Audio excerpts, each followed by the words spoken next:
بسم الله الرحمن الرحيم سبح اسم ربك الأعلى الذي خلق فسوى والذي قدر فهدى والذي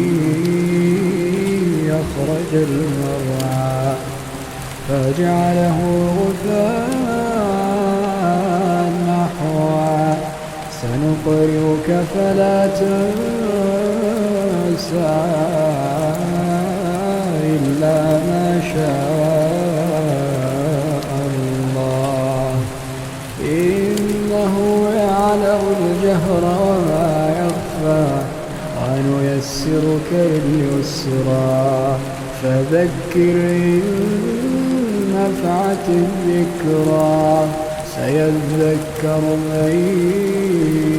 يخشى ويتجنبها الأشقى الذي يصلى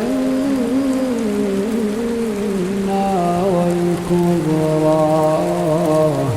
ثم لا يموت فيها ولا يحيا قد أفلح من تزكى ذكر اسم ربه فصلى بل تؤثرون الحياة الدنيا والآخرة خير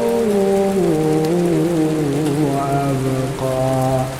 إن هذا لفي الصحف الأولى صحف إبراهيم وموسى.